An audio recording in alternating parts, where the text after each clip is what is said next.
या देवी सर्वभूतेषु विष्णुमायति शब्दिता। नमस्तस्य नमस्तस्य नमस्तस्य नमो नमः। मित्रों, इस दुनिया में बहुत से लोग ऐसे हैं जिन्हें उनके जीवन में दैवीय सहायता मिलती है और अनेक तरह की अलौकिक शक्तियां महसूस होती है, किसी को ज्यादा तो किसी को कम। कुछ तो ऐसे हैं जिनके माध्यम से ऊपरी या दैवीय शक्तियां अच्छा काम करवाती है। सवाल यह उठता है कि आम व्यक्ति कैसे पहचाने कि उसकी दैवीय शक्तियां मदद कर रही है या उसकी कोई पूजा पाठ प्रार्थना की साधनाओं का असर हो रहा है या कोई अन्य तरह की शक्ति आपके के इर्द गिर्द घूम रही है। अगर आप भी दैवीय अलौकिक शक्तियों में विश्वास रखते हैं तो वीडियो के अंत तक बने रहिएगा और वीडियो को लॉस्ट तक देखिएगा। दोस्तों, अगर आपके साथ भी ऐसी घटना घटित होती है तो कमेंट बॉक्स में जरूर बताएं और मेरे चैनल को सब्सक्राइब कर ले और बेल आइकॉन को प्रेस कर ले, जिससे कोई भी मेरी वीडियो की न्यू नोटिफिकेशन मिस ना हो। तो चलिए दोस्तों, शुरू करते हैं आज की प्रस्तुति। नंबर पहला, सपने में देव दर्शन।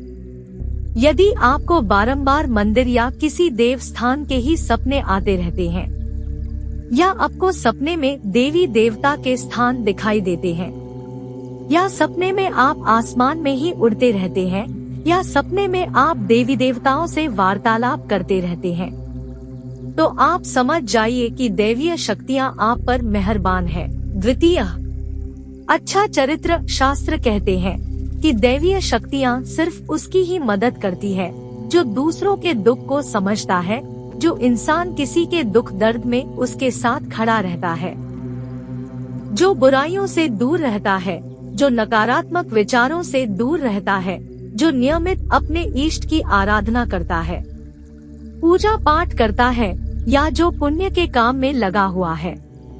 यदि आप समझते हैं कि मैं ऐसा ही हूँ तो निश्चित ही दैवीय शक्तियाँ आपकी मदद कर रही हैं।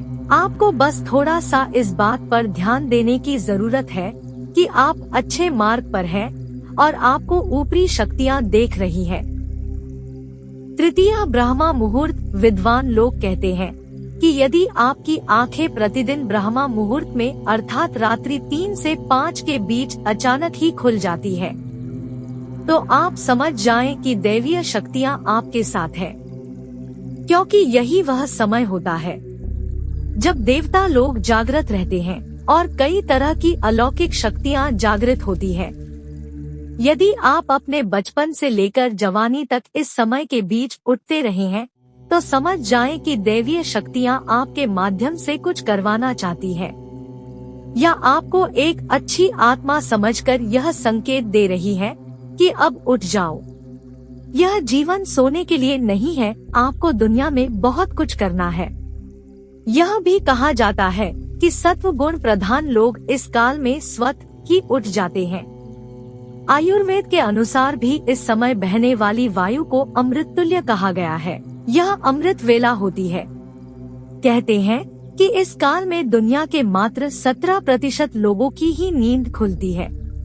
चतुर्थ, पूर्वाभास हो जाना।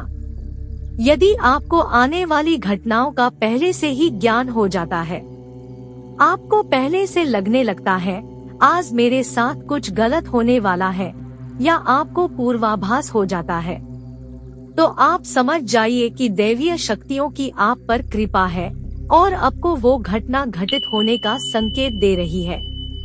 पंचम, पारिवारिक प्रेम भावना। आपकी पत्नी, आपके बेटा बेटी और आपके सभी परिवार के सदस्य आपकी आज्ञा का पालन कर रहे हैं।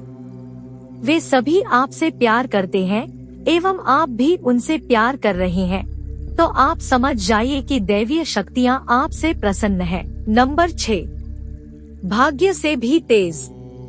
जीवन में आपको अचानक से कहीं से लाभ अर्जित हो जाता है, आपके सभी कार्य सफल होते हैं। आपके किसी भी कार्य में किसी भी प्रकार की आपको बाधा उत्पन्न नहीं होती है और सभी कुछ आपको बहुत आसानी से मिल जाता है, तो आप समझ जाइए कि दैवीय शक्तियाँ आपकी मदद कर रही हैं। नंबर 7, सुगंधित वातावरण का एहसास। यदि कभी कभी आपको यह महसूस होता है कि मेरे आसपास कोई है, या आपको बिना किसी कारण ही अपने आसपास सुगंध की महक का एहसास हो, तो समझ जाइए कि अलौकिक शक्तियाँ आपके आसपास आपकी मदद के लिए हैं। नंबर 8, सुहानी हवा। आप पूजा कर रहे हैं और यदि आपको लगे कि अचानक सुहानी हवा का झोंका या चमकदार प्रकाश पुंज आ गया और शरीर में सिहरन दौड़ने लगे, ऐसा तो पहले कभी हुआ नहीं, तो समझिए कि देवी या देवता आप पर प्रसन्न है और वो पास होने का एहसास करवा रहे हैं।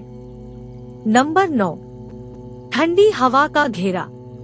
भूमि पर रहते हुए भी कभी कभी आपको यह एहसास हो कि मेरे आसपास बादल या ठंडी हवा का एक पुंज है जिसने मुझे घेरा हुआ है, तो आप समझ जाइए कि अलौकिक या दैवीय शक्ति ने आपको घेर रखा है। ऐसा अक्सर बहुत ज्यादा पूजा पाठ करने वाले व्यक्ति के साथ होता है। नंबर 10, किसी की आवाज सुनाई देना। आप रात्रि में गहरी नींद में सो रहे हैं और आपको लगता है कि किसी ने मुझे आवाज दी और आप अचानक ही उठ जाते हैं, लेकिन फिर आपको आभास होता है कि यहाँ तो कोई नहीं है, लेकिन आवाज तो स्पष्ट थी। ऐसा आपके साथ कई बार हो जाता है, तो आप समझ जाइए कि आप पर किसी अलौकिक शक्ति की मेहरबानी है। वह अलौकिक शक्ति आपको एहसास दिलाना चाहती है कि वह पास ही है। ऐसे में आप हनुमान जी का ध्यान करें और धन्यवाद दें। नंबर 11, रोशनी का पुंज। अचानक ही आपको तेज चमकदार रोशनी का पुंज दिखाई दे जिसकी कि आप कल्पना भी नहीं कर सकते, या आपको अचानक ही कानों में मधुर संगीत की ध्वनि सुनाई दे और आप आश्चर्य करें कि यहाँ आसपास तो कोई संगीत बज ही नहीं रहा, फिर भी वह कानों में सीटी बजने की तरह ध्वनि सुनाई दे, तो आप समझ जाइए कि आप किसी दैवीय शक्ति के पास में हैं। ऐसा अक्सर उन लोगों के साथ होता है जो निरंतर ही हर दिन अपने इष्ट देव की पूजा अर्चना मंत्र जप कर रहे होते हैं। साथ ही आप इस बारे में क्या सोचते हैं जरूर बताएं, और ऐसी सभी आध्यात्मिक और धार्मिक जानकारियों के लिए जुड़े रहें। फिलहाल आज के लिए बस इतना ही। Thank you so much.